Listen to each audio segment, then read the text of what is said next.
Power point দিয়েছি পিকচারগুলোর, এই অর্থে যে তোমরা সেগুলো আলাদা করে একটু বড় সাইজ করে, মানে বড় করে প্রিন্ট করবে, প্রিন্ট করে খাতায় পেস্ট করবে। এই জন্য তোমাদেরকে আমি পাওয়ার পয়েন্ট দিয়েছি।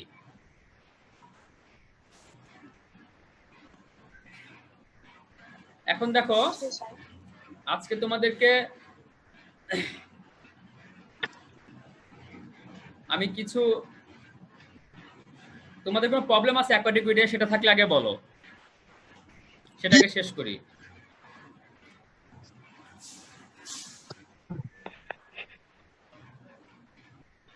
কোনো প্রবলেম আছে কি তোমাদের অ্যাকোয়াটিক উইডে? বুঝতে পারোনি স্যার কিভাবে লিখতে হবে, এটা বুঝতে পারিনি স্যার, এরকম যদি কোনো কারো প্রবলেম থাকে? স্যার আমরা তো এ টু জেড সবই লিখা, ইন্ট্রোডাকশন কনক্লুশন সহ। হ্যালো, একটু একটু জোরে বলতে হবে যে পিঙ্কি। মানে এ টু জেড আমরা তো সবই লিখবো, অ্যাকোয়াটিক উইড থেকে শুরু করে একবার লাস্ট পর্যন্ত, সামনে ইন্ট্রোডাকশন, পিছনে কনক্লুশন সহ। হ্যাঁ, পিছনের কনক্লুশনটা তোমরা নিজেদের মতো করে লিখবে, ইন্ট্রোডাকশনটা নিজেদের মতো করে লিখতে হবে, অবজেক্টিভসটা নিজেদের মতো লিখতে হবে, এবং বাকি বডি যেরকম আছে সেরকম তোমরা লিখতে পারো, কিন্তু বুঝে লিখতে হবে। এটা হচ্ছে কথা। কোনো কিছু না বুঝলে আমাকে কোশ্চেন করতে পারো, I will try my level best to make it clear. So dear, তোমরা সবাই ঈদ কেমন করলে? হ্যালো না স্যার আলহামদুলিল্লাহ। কেউ কেউ ভালো না বলছো? ছেলেদের কুরবানির ঈদ আর কতই ভালো যাবে। কেন, ছেলেদের সমস্যা কি ভালো যাওয়ার ক্ষেত্রে? তো সারাদিন তো গরু নিয়েই কাটাত। ওইটাই তো মজা কোরবানি ঈদে। তুমি কোনো কোরবানিতে দেখো, তুমি গরুর ওইখানে না গিয়ে বা ওইরকম না করে দেখো যে তোমার কাছে কতটুকু মনে হয় যে লোনলি ফিল হয়, যে এবার ঈদই মনে হচ্ছে না। করছো এবার? আশা করি সবাই ভালো ঈদ করেছো এই বন্ধের মধ্যে। এই সিচুয়েশনে স্বাস্থ্যবিধি মেনে ঈদ করেছো। আর একটা কথা হচ্ছে যে তোমরা সবাই কি স্ট্রেসে থাকো কে কে, মানে টেনশনে থাকো কে কে, যে স্যার মনে হয় যে এই করোনা হয়ে গেল, জ্বর জ্বর আসছে, খাওয়ায় অরুচি হলেই মনে হয় যে এই মনে অসুস্থ হয়ে গেলাম, এরকম মনে হয় কারো?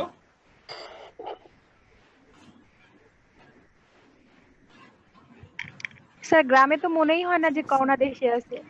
হ্যাঁ, সেটা অবশ্য ঠিক, ওইখানে একটু কমই মনে হয়।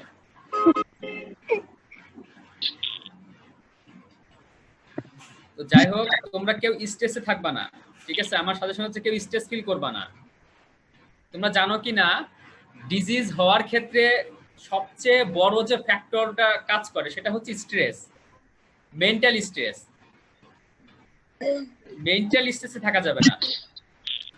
কিছু হইলেও ভাবতে হবে যে না, কিছুই হয় নাই, আমি সম্পূর্ণ সুস্থ আছি, এবং এই মতো অবস্থায় আমার যা করণীয় সেটাই আমি করছি। মানে তোমার যদি কখনো মনে হয় যে তুমি অসুস্থ, কিন্তু এটা মাথায় বসতে দেওয়া যাবে না যে আমি অসুস্থ। বুঝতে পেরেছো কি?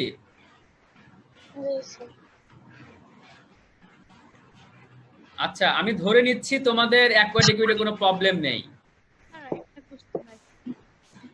স্যার এখানে 6 নম্বর স্লাইডে একটা পন্ডের ছবি দেওয়া আছে, আমরা কি এটা ফিগার ড্র করব নাকি প্রিন্ট আউটটা বের করে এটা লাগাবো খাতায়? কে বলছো? মনিকা? Yes sir. হ্যাঁ, কি বললো মনিকা?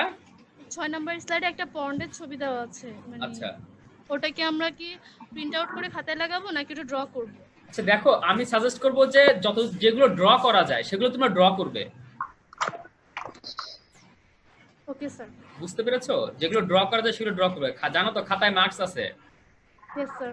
এবং খাতার মার্কসের উপর অনেক কিছু ডিপেন্ড করে। তোমার ভাইবা, মানে খাতাটা ভালো থাকলে ভাইবা অটোমেটিক্যালি ইমপ্রেশনটা ভালো আসে তোমার। তো সেগুলো মাথায় রেখে খাতাটা করো। ড্র করলে তো ভালো, ড্র করবা, আমি সাজেস্ট করব। Okay sir. Sir thank you. Okay.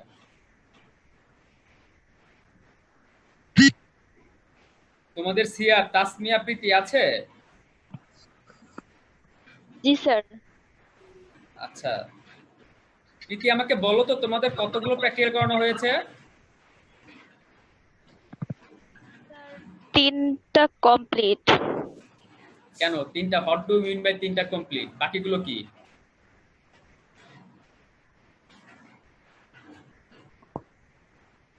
Sir এখন তো এটা মানে করব, সবার তো শেষ হয়নি, মানে যেটা দিচ্ছেন আর কি। না, তোমাদের কয়টা আমি শীট প্রোভাইড করেছি কয়টার?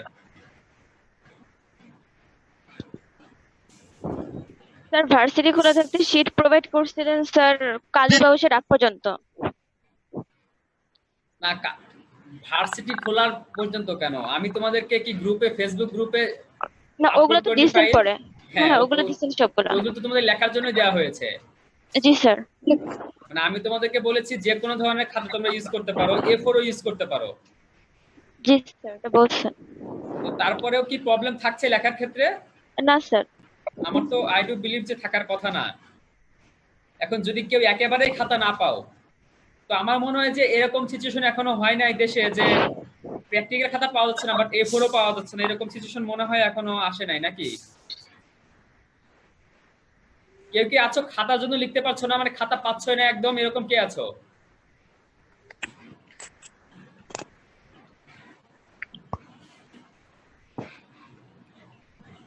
তার মানে সবাই খাতা পেয়েছে তাই না, লিখছে না, এটাই হচ্ছে প্রবলেম।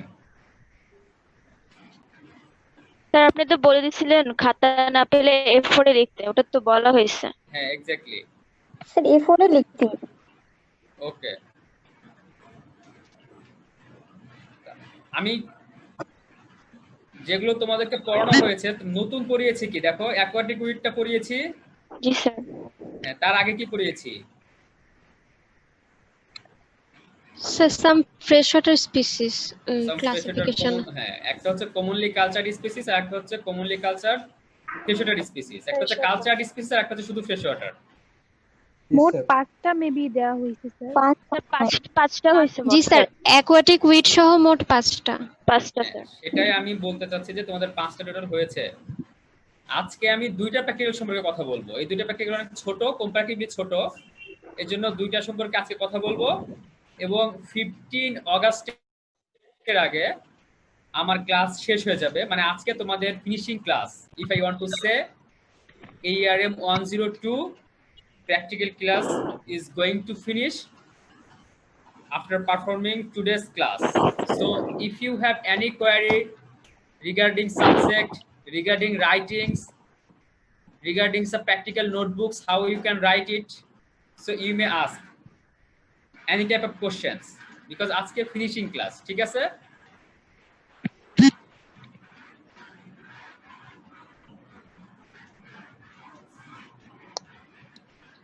স্যার ওই মাছের মানে কালীবাউসের যেটা আমরা প্র্যাকটিক্যাল করছি ওইটাই কি ইন্ট্রোডাকশন দেব? তো মনে হয় আগেই দেওয়া ছিল। বুঝি নাই। মানে মাছের যে প্র্যাকটিক্যালটা শুরু মানে PDF দিচ্ছেন ওইটাই কি ইন্ট্রোডাকশন দিব প্রথমে? যত প্র্যাকটিক্যাল শুরু করবে ওটা যদি প্র্যাকটিক্যাল নাম থাকে আলাদা করে, মানে ওটা যে একটা সিঙ্গেল প্র্যাকটিক্যাল হয়, এক্সপেরিমেন্ট নেম থাকে, তবে সেক্ষেত্রে অবশ্যই ইন্ট্রোডাকশন দিতে হবে। বুঝতে পেরেছো? জি স্যার।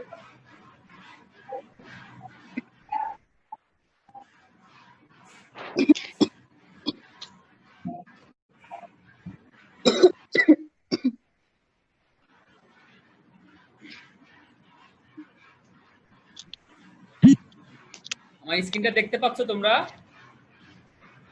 জি স্যার। জি sir.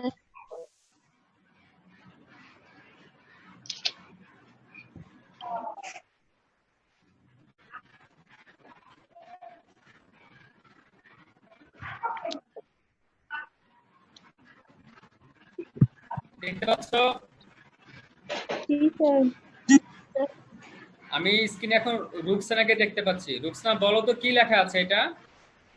Study on arthropods available in freshwater ecosystem. Arthropods available.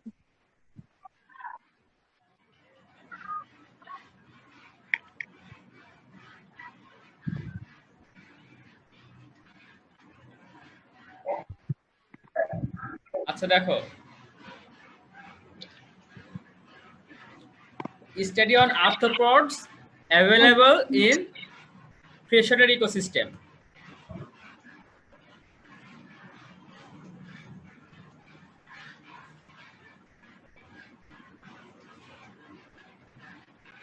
ওকে, দেখো আর্থ্রোপড কি এটা তোমরা জানো সবাই, তাই না? যে জানো সে তো জানোই, আর যে জানো না সে এখন জানবে।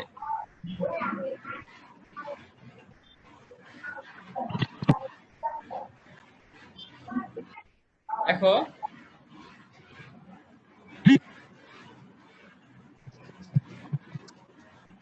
আর্থ্রোপোডা হচ্ছে একটা ইনভার্টিব্রেট যেটার একটা এক্সোস্কেলিটন থাকে, বডিটা সেগমেন্টেড এবং জয়েন্টেড অ্যাপেন্ডেজেস থাকে।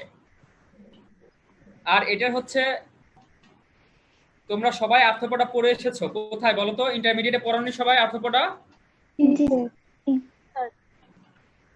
হ্যাঁ, তো সেক্ষেত্রে কি কি জানো তুমি আর্থ্রোপোডা? আর্থ্রোপোডা হচ্ছে একটা ফাইলাম। অ্যান্টেনা থাকে। আর্থ্রোপোডা বলতে বোঝায় ফলফলের যাদের প্রাণীতে। বডিটা সেগমেন্টেড থাকে বিভিন্ন পার্টে। চাকরি থাকে। খন্ডায়িত। উপাঙ্গ থাকবে জান। বলো বলো, আর কি জানো? ওসেলি থাকবে। কি থাকবে? ফসিলি না কি বললা?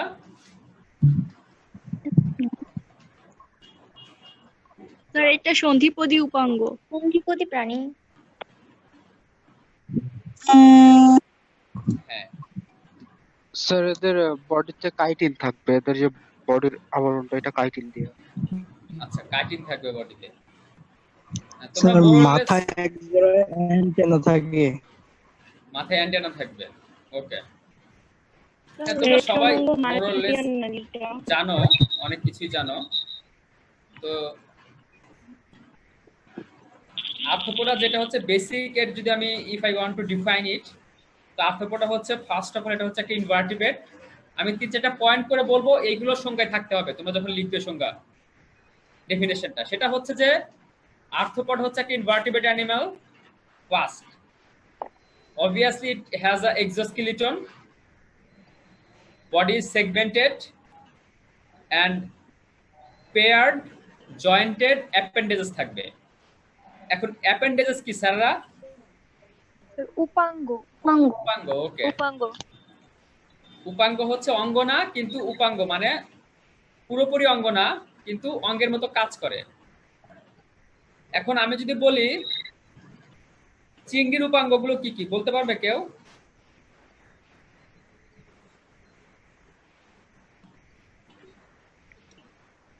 ওই যে চিংড়ির যে ওয়াকিং লেগ, তারপর সুইমিং লেগ থাকে ওগুলো।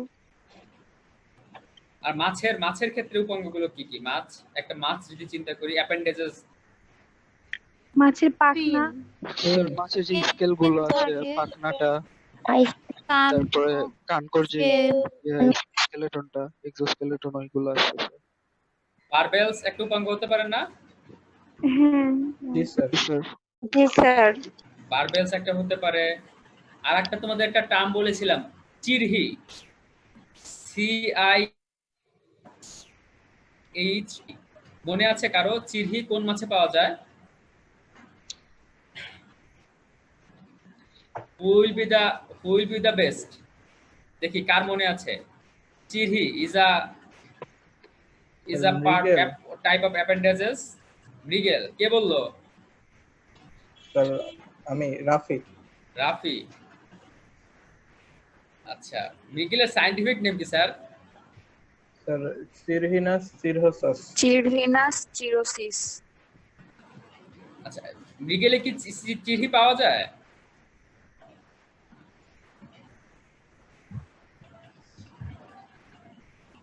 কালীবাউস মাছ দেখিয়েছিলাম, মনে আছে তোমাদের? Yes, sir. কালীবাউস মাছে কি বলেছিলাম যে একদম মুখের কাছে ছোট ছোট কিছু একটা থাকে। তারপর কমন কার্পে দেখিয়েছিলাম, কমন কার্প মাছ যখন দেখাই তখন ঠোঁটের কাছে এক ধরনের ছোট ছোট বারবেলের মতো, একদমই মানে ছোট, খুবই ছোট বারবেলের মতো এক ধরনের দেখিয়েছিলাম।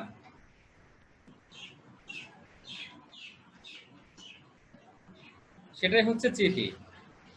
তো এটা খুবই গুরুত্বপূর্ণ একটা কোশ্চেন। মাছের অ্যাপেন্ডেজেস কি? যদি নরমাল মাছ বলে সেক্ষেত্রে অ্যাপেন্ডেজ হচ্ছে মাছের বারবেল ফিন্স, চিরহি।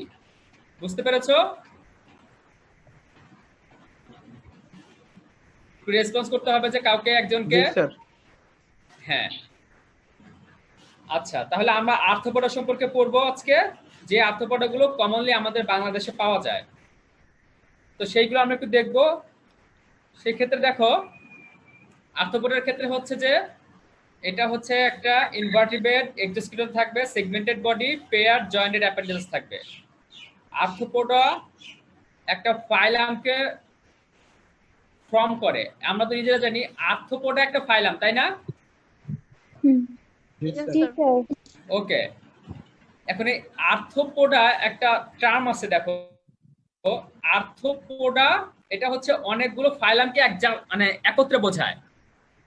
কিন্তু যেগুলো ট্রু আর্থ্রোপোডা, এই যে আমি যে এক্সাম্পল গুলো বললাম তোমাদের, একটা হচ্ছে যে এরা ইনভার্টিব্রেট এক্সোস্কেলেটন থাকবে, সেগমেন্টেড বডি, জয়েন্টেড অ্যাপেন্ডেজ থাকবে। এখন সব আর্থ্রোপোডারই এরকম থাকবে না। তো এই বৈশিষ্ট্যগুলো যেসব আর্থ্রোপোডার থাকবে সেগুলোকে আমরা বলবো হচ্ছে ট্রু আর্থ্রোপোডা। এবং এই ট্রু আর্থ্রোপোডা গুলোকে আরেকটা টার্মিনোলজিতে ইউজ করা হয়, সেটাকে বলা হচ্ছে ইউ আর্থ্রোপোডা। ইউ আর্থ্রোপোডা,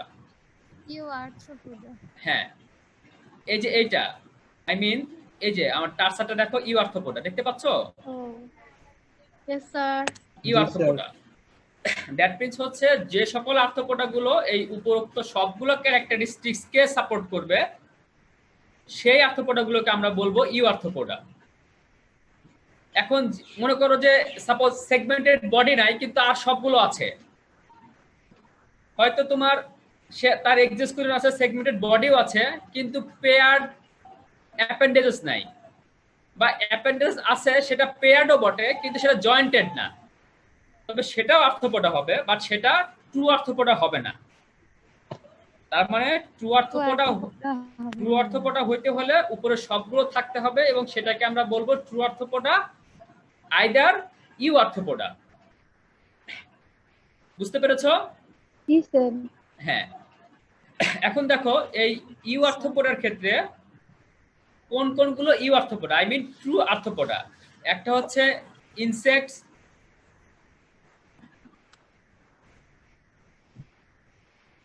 একটা ট্রু আর্থ্রোপোডা,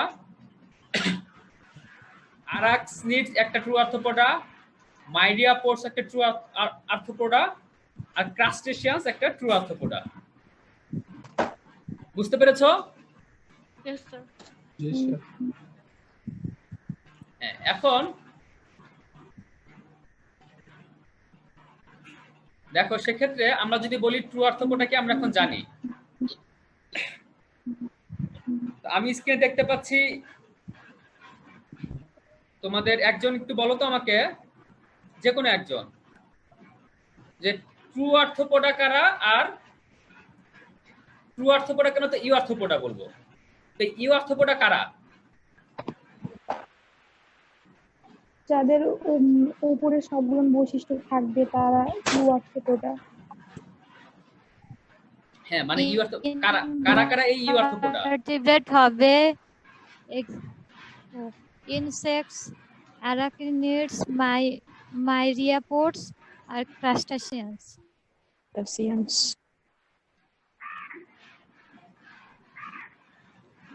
আচ্ছা,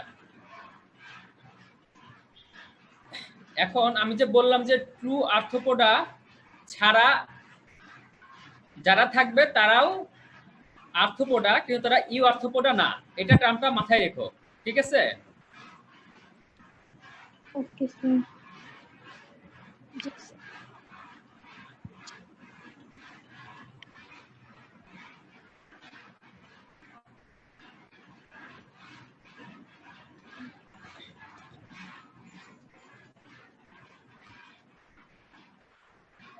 এরকম পোকা কখনো দেখেছো তোমরা?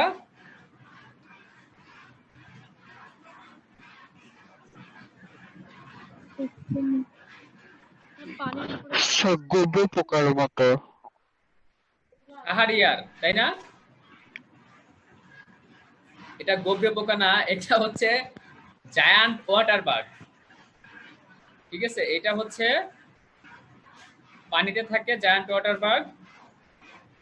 আর একটা বাগ আছে, সেটা এটা থেকে ছোট, সেটাকে আমরা শুধু ওয়াটার বাগ বলি। এটা হচ্ছে শুধু ওয়াটার বাগ, এটা হচ্ছে জায়ান্ট ওয়াটার বাগ, এটা হচ্ছে ওয়াটার স্ট্রাইডার। আমি আগে একটু কমনলি বলে যাচ্ছি তোমাদেরকে। এটা দেখছি। হ্যাঁ, এটা দেখেছো না? এটা খুব কমন, ইটস ভেরি কমন। এটা হচ্ছে একটা, যেটাকে অনেক সময় হাঁস পোকা বলে, রানছড়া। এটা তো চেনো মনে হয় না? সবাই চেনে। চিংড়ি। এটা চেনো না কে কে? একটু চ্যাট বক্সে লিখো তো যে স্যার আমি এটা চিনি না। এটাকে আমাদের নরমাল চিংড়ির মতো মনে হচ্ছে? গলদা বাগদা এরকম মনে হচ্ছে এটা? না স্যার। এটা কিন্তু গলদা বাগদা না, কারণ গলদা বাগদা সম্পর্কে তোমরা আগে আরো জানতে পারবে। এই জন্য এটা আমি একটু ডিফারেন্ট একটা স্পিসিস এনেছি চিংড়ির। এটা হচ্ছে ক্র্যাব, ঠিক আছে? তাহলে দেখো, আমরা এখন জানি যে ট্রু আর্থ্রোপোডা কারা। ও আচ্ছা, আর একটা জিনিস দেখো তোমরা, সেটা হচ্ছে যে আমি বললাম না তোমাদের যে ট্রু আর্থ্রোপোডা ছাড়া, তাহলে এখন ফলস আর্থ্রোপোডা কারা এরকম থাকতে পারে না কারো? যারা আমাদের উপরে সবগুলো ক্রাইটেরিয়া করে না, ফলো করে না, সেরকম থাকতে পারে না?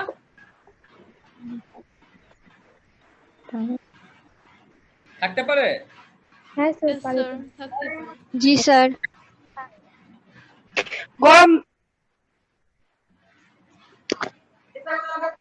দেখো চ্যাট বক্স একটা আমি ট্রাম অনিচোপোরা দেখতে পাচ্ছ? জি স্যার। Yes, sir. এইটা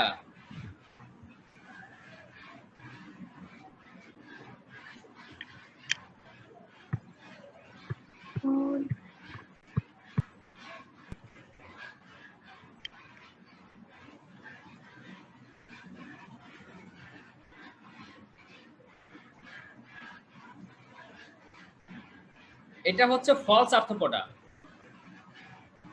ফলস আর্থ্রোপোডা কোনটা? অনিচোপোরা। টার্মটা মনে থাকবে? Yes, sir. হ্যাঁ।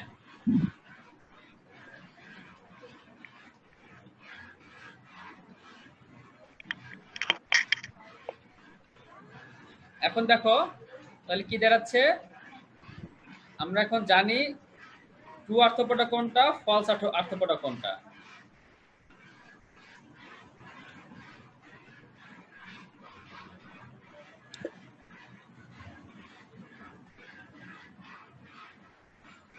জাস্ট তোমাদেরকে এই ইনসেক্ট গুলোকে আইডেন্টিফাই করতে হবে, ঠিক আছে? এই ইনসেক্ট গুলোকে আইডেন্টিফাই না করতে পারলে তোমাদের এটা আইডেন্টিফিকেশন থাকবে পরীক্ষায়, তোমাদেরকে এগুলো দেখে চিনতে হবে কোনটা কোন ওয়াটার বাগ বা কোনটা কোন ইনসেক্ট। তো আমি তোমাদেরকে একটু কষ্ট কমিয়ে দিয়েছি যে এই ক্ষেত্রে তোমাদের যেহেতু তোমরা লেভেল 1 সেমিস্টার 1, তো সেই ক্ষেত্রে আমি আইডেন্টিফাইং ক্যারেক্টারিস্টিক্স পড়াচ্ছি না আর্থ্রোপোডার মলাস্কের ক্ষেত্রে। জাস্ট তোমাদের নামটা এবং ক্লাসিফিকেশনটা লিখতেই হবে এবং দেখে যদি চিনতে পারো এটা পারলেই হবে। দেখো জায়ান্ট ওয়াটার বাগ, আর হচ্ছে শুধু ওয়াটার বাগ। একটা হচ্ছে বেলোস্টোমা এসপি, আর একটা হচ্ছে অ্যাবিডাস এসপি। তো জায়ান্ট যেটা, সেটা অবশ্যই বড়, দেখতে পাচ্ছ তোমরা ইজিলি, এটা তেলাপোকার মতো অনেকটা, জাস্ট পানিতে থাকে। এটা হচ্ছে ছোট, এটা হচ্ছে তোমরা অনেকটা দেখতে পাবে, এটা অনেক সময় মরুভূমিতেও থাকে মাঝে মধ্যে। কিছু মরুভূমিতে, মানে মরুভূমিতে একদম এই টাইপেরই পোকা থাকে, কিন্তু ওইটা কখনোই পানিতে যায় না। হ্যালো? Yes, sir. হ্যাঁ স্যার, শোনাচ্ছি। মানে কিছু মানে তোমার হচ্ছে, আমি যদি বলে থাকি যে একদম মরুভূমিতেও এই টাইপেরই কিছু পোকা থাকে, কিন্তু সেটা কখনোই পানিতে যায় না। ওটার সাথে তোমরা গুলিয়ে ফেলো না, এটা হচ্ছে ওয়াটার বাগ, এটা কিন্তু পানিতে থাকে। ইস্তিয়াক আহমেদ এতক্ষণ পরে জয়েন করছে।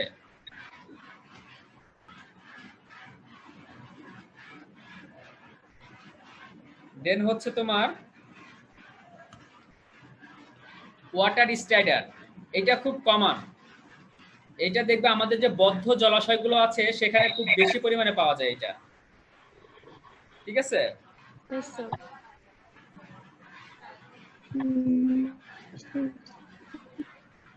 এটা হচ্ছে হাঁস পোকা, এইটাও খুব কমন আমাদের বদ্ধ জলাশয়গুলোতে এবং আমাদের নার্সারি পন্ড বা আমাদের নার্সারি পন্ড, গ্রো আউট পন্ডে এগুলো অনেক বেশি পাওয়া যায়। চিংড়ি তো তোমরা জানোই, জাস্ট ক্লাসিফিকেশনটা তোমরা নিজেদের মতো পড়ে নিবে। আমি আশা করি যে এটা আমার পড়ানোর কিছু নাই, কারণ এটা তো জাস্ট তোমাদের টার্মিনোলজি মুখস্থ করতে হবে ক্লাসিফিকেশন গুলো। এটা হচ্ছে ক্র্যাব। কাঁকড়া, আমাদের বাংলাদেশের সুন্দরবনে এক ধরনের কাঁকড়া পাওয়া যায়, লাল কাঁকড়া। তোমরা কেউ দেখেছো?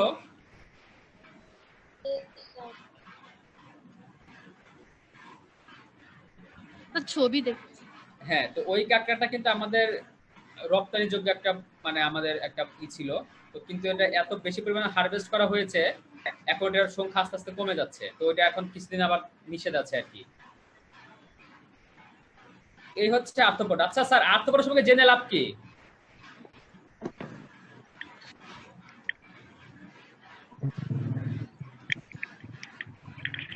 যেহেতু পানিতে থাকে, ইকোলজিক্যাল ব্যালেন্সের ক্ষেত্রে কাজে দিবে, আবার অনেক ক্ষেত্রে মাছের খাদ্য হতে পারে।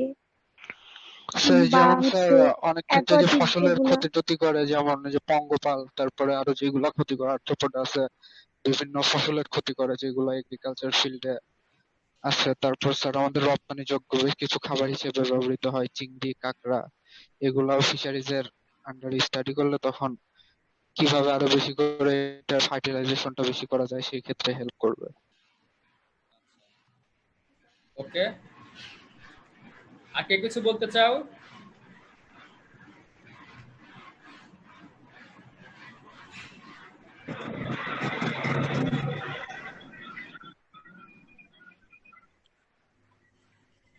Hello, no sir. সবাই তো শুধু বললে যে হচ্ছে এটা আমাদের ক্ষতি করবে। আমরা কি আর্থ্রোপডটা নিজেরা ইউজ করি না কখনো? হ্যাঁ, আমরা খাই তো। চিংড়ির দাম কত? Can you imagine how much profitable the culture of prawn or shrimp could be? আমরা তো এটা কালচারও করি, তো কিছু কিছু আছে আমাদের ক্ষতি করে, সেগুলো আমাদের জানতে হবে হচ্ছে আমাদের ফিশ কালচার যাতে স্মুথলি করা যায় সেজন্য। আর কিছু কিছু জানতে হবে যে যেগুলো কমার্শিয়ালি খুবই ইম্পর্টেন্ট স্পিসিস, সেগুলো নিজেরা কালচার করার জন্য আমাদের জানতে হবে, ঠিক আছে? জি স্যার। ওকে স্যার এখানে ওয়াটার স্ট্রাইডার আর হাঁস পোকা দুইটা তো দেখতে একই রকম, এটা কিভাবে আইডেন্টিফাই করবেন? আচ্ছা, দুটো একই রকম না। একটা লম্বা। দেখো, একটা তুমি, এটা হচ্ছে ওয়াটার স্ট্রাইডার আর এটা হচ্ছে হাঁস পোকা। তো দুটো এক তো কখনোই না। তুমি দেখো সামনে হচ্ছে এটার 4টা অ্যাপেন্ডেজেস, যেটা হচ্ছে তোমার কি, আমি বলছি যে ওয়াটার স্ট্রাইডার, সেটার সামনে দেখো 4টা উপাঙ্গর মতো মনে হচ্ছে না? 4টা মনে হয়, এটা খুবই স্পষ্ট ভিজিবল। আর এইখানে কয়টা? এই যে এটার ক্ষেত্রে তোমার, এটার ক্ষেত্রে দুইটা। এটা একটা আইডেন্টিফাই ক্যারেক্টারিস্টিক্স। দেন এখানে দেখো তো পিছনের লেজ, কোনো টেইল আছে এটার ওয়াটার স্ট্রাইডারের? না, নেই। এটার ক্ষেত্রে লম্বা একটা টেল আছে। টেইল আছে, হ্যাঁ। এই তো, এটা তো আমার বিশ্বাস যে এগুলো থেকে তুমি খুব ইজিলি বুঝতে পারবে কোনটা মানে হাঁস পোকা, কোনটা হচ্ছে ওয়াটার স্ট্রাইডার। হ্যাঁ স্যার, বুঝতে পারছি। আচ্ছা, আমার মনে হয় এগুলো বেশি কঠিন না, খুবই সোজা। তোমরা এগুলো এমনি দেখলেই বুঝতে স্যার পারবে। এখানে যে চিংড়িটা, এটা কি ছোট চিংড়ি? না এটা স্যার, এটা এই চিংড়ি না। হ্যাঁ, এটা হচ্ছে আমরা যে গলদা বাগদা খাই, এটা না। এটা তুমি দেখো, যদি স্পিসিসটা আমি দেখাতে চাই তোমায়, এটা কিন্তু ওই স্পিসিসই না। এটা হচ্ছে প্যালিমন। প্যালিমন স্পিসিসটা এইরকম, বুঝছো? এগুলো হচ্ছে তোমার অনেকটা কি বলবো যে মানে এটা হচ্ছে সাধারণত টেম্পারেট যে জোনটা আছে না, শীত প্রধান যে দেশ আছে, ওইখানে এই স্পিসিসটা কালচার করা হয়। বুঝতে পেরেছো? জি স্যার। এটা আমাদের দেশের যে গলদা বাগদা সেটা না। ওটা তো তোমাদেরকে আমি দেখি মানে দেখাবোই আমাদের দেশে যে গলদা বাঁকড় কোনো কমন পরিচিত, এই জন্য আমি একটু এটা একটু এনেছি যে তুমি এটা একটু দেখে রাখো যে এই ধরনের স্পিসিস তো আছে। চিংড়ি তো অনেক ধরনের স্পিসিস আছে, আমাদের দেশে 36 স্পিসিস অফ শ্রিম্প পাওয়া যায় এবং 24 স্পিসিস অফ প্রন পাওয়া যায়। 36 শ্রিম্প, 24 প্রন। বুঝতে পেরেছো? Yes sir. Yes, sir. আচ্ছা, আমরা এখন আরেকটা একটু দেখি। মলাস্ক সম্পর্কে আইডিয়া আছে আমাদের? মলাস্ক জি স্যার। দেখো, এটা হচ্ছে তোমাদের 7th প্র্যাকটিক্যাল যদি আমি বলি। এটা হচ্ছে study on mollusc available in freshwater ecosystem.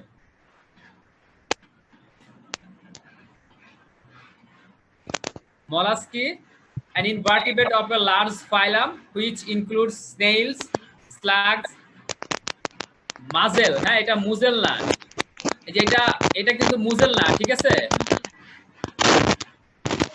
এটা হচ্ছে মাসেলস আর হচ্ছে অক্টোপাস। মলাস্ক একটা ইনভার্টিব্রেট যেটা লার্জ ফাইলাম, যেটার মধ্যে আছে স্নেল, মাসেল, স্লাগস, অক্টোপাস। তাদের বডি হচ্ছে সফট এবং আনসেগমেন্টেড, মানে কোনো ভাগ নেই। এরা হচ্ছে অ্যাকোয়াটিক আর ড্যাম্প হ্যাবিটেটে থাকে এবং এদের এক্সটার্নাল যে পার্টটা আছে বডির সেটা হচ্ছে ক্যালকেরিয়াস শেল দ্বারা আবৃত থাকে। শুনতে পাচ্ছ আমাকে? Yes sir. এর এক্সটার্নাল পার্টটা ক্যালকেরিয়াস শেল, এটা খুবই ইম্পর্টেন্ট কিন্তু টার্মটা মনে রাখতে হবে। ক্যালকেরিয়াস শেল দ্বারা আবৃত থাকে। তোমাদের কারো মনে হয় একটু আনমিউট করতে হবে, মিউট করতে হবে। সরি,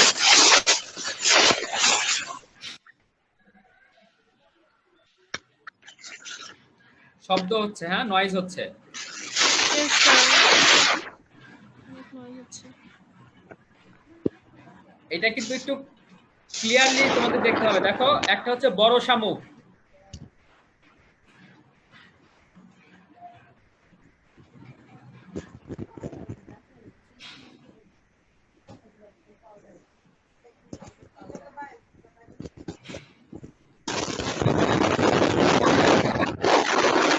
বড় শামুক দেখতে পাচ্ছ? নয়েজ হচ্ছে অনেক। সবাই একটু আনমিউট করে দাও তাহলে ভালো হবে। তোমরা সবাই মিউট করো, নয়েজ তো আমার এখান থেকে হচ্ছে না আমি যতদূর জানি। নয়েজটা মনে হয় প্রীতির ওখান থেকে আসতেছে, ওর মনে হয় নেটের সমস্যা। স্যার আপনি মিউট করে দিলে ভালো। এখন ঠিক আছে।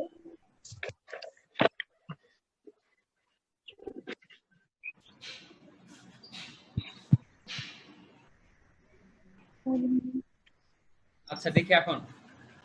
স্যার এখন ঠিক আছে। দেখো, এটা হচ্ছে বড় শামুক, যেটাকে আমরা কমনলি বলি হচ্ছে এশিয়ান অ্যাপল স্নেইল। এটা হচ্ছে তোমরা খুবই, এটার কিন্তু মার্কেট ভ্যালু আছে। আমাদের দেশের ট্রাইবালরা এটা কনজিউম করে থাকে। কখনো কখনো তোমরা যদি বিদেশে যাও, কেউ কেউ যদি ফিউচার লাইফে জাপান, কোরিয়া অথবা চায়নাতে পিএইচডি অথবা মাস্টার্স করার জন্য যাও, অথবা হায়ার স্টাডির জন্য কোনো উপায়ে, যে কোনো উপায়ে যাও না কেন, দেখবে ওরা এইসব স্নেইল অনেক সময় খেয়ে থাকে। ঠিক আছে? এই বড় শামুকগুলো হচ্ছে আমাদের এশিয়ান অ্যাপল স্নেইল, যেটা হচ্ছে পিলা গ্লোবোসা। এটা তোমাদেরকে খুব ভালোভাবে জানতে হবে। এক সময় আমাদের দেশে মাগুর, শিং এইগুলোকে, মানে আমাদের দেশের অনেক সময় এইসব শামুক কালেক্ট করা হতো। কালেক্ট করে সেটাকে ভিতরে নরম অংশ হাঁসকে খাওয়ানো হতো। এটা তোমরা কি কেউ কখনো দেখেছো, শুনেছো বা করেছো কিনা? স্যার জি স্যার। শামুককে শক্ত ইট দিয়ে করে, মানে ভেঙে ওইটার যে নরম মাংস অংশটুকু হয় সেটাকে বের করে হাঁসের বাচ্চা বা তোমার অনেক সময় মাছের ক্ষেত্রে খাবার হিসেবে ব্যবহার করা হতো। জি স্যার। ঠিক আছে? তো তারপরে দেখো, এটা হচ্ছে গোল শামুক। বড় শামুক তো স্যার এত কঠিন কিছু না, এটা খুবই সোজা। বড় শামুক বড় থাকবে, আর গোল শামুক সেটা গোল থাকবে। এখন দেখো গোলটা কোথায় থাকবে, গোলটা তোমার হচ্ছে যে এক্সটার্নাল যে অ্যাপিয়ারেন্স আছে সেটাই অনেক গোল এবং সাইজে ছোট, দেখতে পাচ্ছ? Yes sir. জি স্যার। এটাকে কমনলি বলা হচ্ছে ram's horn snail. Ram's horn snail, এটা হচ্ছে লম্বা শামুক। সুন্দর না লম্বা শামুকের? কিন্তু অ্যাস্থেটিক্যাল ভ্যালু আছে। আমি অনেকে এটা তোমরা শুকিয়ে এর মধ্য থেকে যে পচনশীল অংশ মাংসল অংশটুকু বের করে এটাকে মানে শোকেসে শোপিস হিসেবে সাজিয়ে রাখতে পারো তোমরা। এটা তো অর্নামেন্ট, গয়না বানানো হয়। It has some sorts of ornamental values. It creates aesthetic appearance in your drawing room or any other places, office, whatsoever the place is. It can add some sorts of value in terms of aesthetics. এটা হচ্ছে ছোট শামুক, হ্যাঁ এটা গাছে থাকে। এটাকে আমরা বলি রিভার স্নেইল। তাহলে কি দাঁড়াচ্ছে? বড় শামুক যাকে আমরা বলি এশিয়ান অ্যাপল স্নেইল, গোল শামুক যেটাকে আমরা বলি রামস হর্ন স্নেইল, লম্বা শামুক যেটাকে আমরা ড্রিম মিলানিয়া, ছোট শামুক যেটাকে আমরা বলি রিভার স্নেইল। দেখো একটা হচ্ছে বড় শামুক, বড় শামুকের সাথে অ্যাপিয়ারেন্স গতভাবে মিল আছে হচ্ছে শামুকের, আর লম্বা শামুকের সাথে অ্যাপিয়ারেন্স গতভাবে একটু মিল আছে ছোট শামুকের। দেন হচ্ছে ঝিনুক, ফ্রেশওয়াটার মাজেল। এটা কিন্তু মানে খুবই টেস্টি খাবার, যদিও আমি কখনো খাইনি। আমি মানে তোমার কোরিয়া বা জাপানিজরা ইভেন সামটাইমস তোমরা যদি দেখো মিস্টার বিনের একটা ইসে দেখায় ওরা স্নেইল খাচ্ছে, মাজেল খাচ্ছে, দেখেছো তোমরা কেউ? জি স্যার। মিস্টার বিনের একটা খুবই কমন একটা এপিসোড আছে, ও হচ্ছে তোমার রেস্টুরেন্টে যায়, রেস্টুরেন্টে গিয়ে এরকম স্নেইল মাজেল এগুলো ওকে দেওয়া হয়, পরে এগুলো মানে তো ও হ্যাবিচুয়েটেড না, পরে ও একটা বিব্রতকর অবস্থাতে পড়ে। হ্যাঁ, তো এইগুলো কিন্তু খুবই ডেলিকেসি খাবার, highly nutritious. It contains lots of polyunsaturated and saturated fatty acids.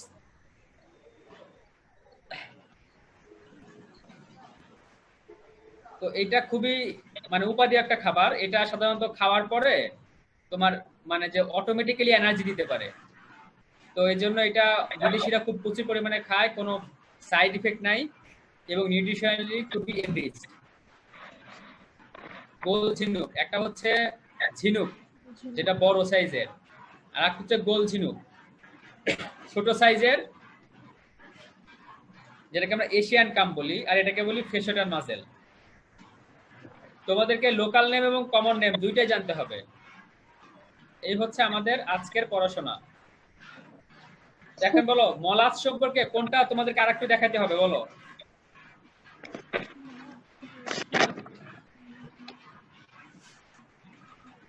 মলাস কি সবগুলো আইডেন্টিফাই করতে পারবে? জি স্যার। জি স্যার।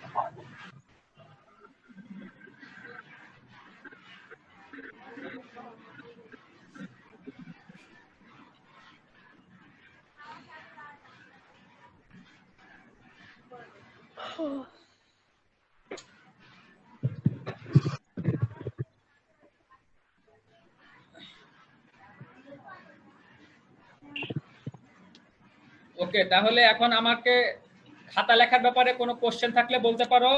ফিনিশিং ক্লাস যেহেতু, সো তোমাদের যে কোনো কিছু জানা থাকলে আমাকে বলো। Sir aquatic class with PPT যেটা প্রেজেন্টেশন দিছেন ওইটা হচ্ছে ওপেন হচ্ছে না কেন? স্যার আমার যে স্যার মানে স্যার স্লাইড অনেক ফোনে ওপেন হয় না।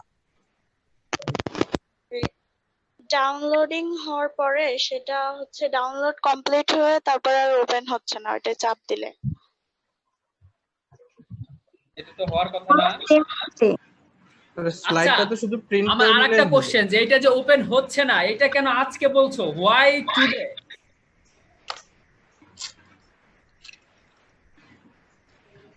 স্যার আমিও ট্রাই করছি, দেখি ওপেন হয় না। ওকে, হোয়াটসএভার ওপেন হচ্ছে না তো সেটা কেন আজকে বলছো তোমরা? আমি আমি তোমাদেরকে স্লাইড প্রোভাইড করেছি কবে সেটা বলো।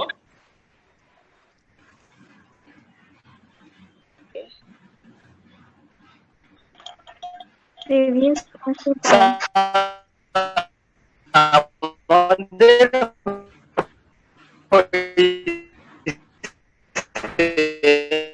আমার হ্যালো, কে বলছো?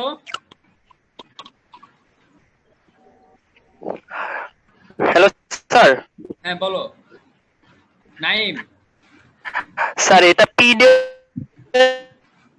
হ্যাঁ এটা পিডিএফ এ ডাউনলোড হয় না, কিন্তু মাইক্রোসফট অফিস থাকলে বা ওয়ার্ড অফিস ডাউনলোড করা থাকলে তাহলে হয়, কারণ প্রেজেন্টেশন ফাইল তো। হ্যাঁ, মনে বুঝি নাই নাইম, তোমার কথাগুলো কে বললো? স্যার হ্যাঁ বলতে বুঝি নাই। যাচ্ছে যে হলো ওই পিডিএফ ফাইল গুলাতে প্রেজেন্টেশন ফাইল ওপেন হয় না, পিডিএফ ফাইল ওপেনার গুলাতে ওই মাইক্রোসফট ওয়ার্ড এর অ্যাপস কিংবা অন্য কোনো প্রেজেন্টেশন ওপেনার অ্যাপস থাকলে ওইটা দিয়ে ওপেন করা যায়। মানে অফিস একটা ওয়ার্ড আছে গুগল প্লে স্টোরে, ওইটা ডাউনলোড করতে হবে। মানে সেটা তো আমার প্রবলেম না, তাই না? সেটা তো তোমাদের প্রবলেম। জি স্যার। মানে তোমার ইসে যদি না থাকে, তোমার যে ল্যাপটপ বলি স্মার্টফোন বলি যেটাই বলি, সেখানে যদি পিডিএফ ফরম্যাট সাপোর্ট করার ওই সফটওয়্যারটা না থাকে, তাহলে তো সেটা দেখতে পাবা না তোমরা। এটাই কি প্রবলেম হয়েছে? জি স্যার।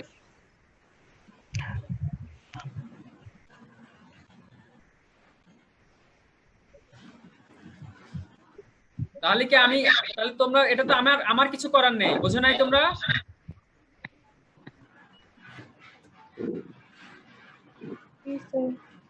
হ্যালো স্যার ওটা হ্যাঁ, জি, একবারে প্রিন্ট স্যার। করে নিলে আর সমস্যা হবে না। না, আমি বলছি যে তোমাদের এখন কি লেখার ক্ষেত্রে কি সমস্যা সেটা আমাকে বলো, আমাকে জানতে হবে তো, না হলে তোমরা কি পরে বলবা যে স্যার আমি পাইনি, আমি লিখি নাই, সেটা তো হবে না, তাই না? শুধু ওইটাই মানে স্যার মূলত কথা, যার ফোনে অফিস এপি নাই তারা ওপেন করতে পারে না। অফিস অ্যাপটা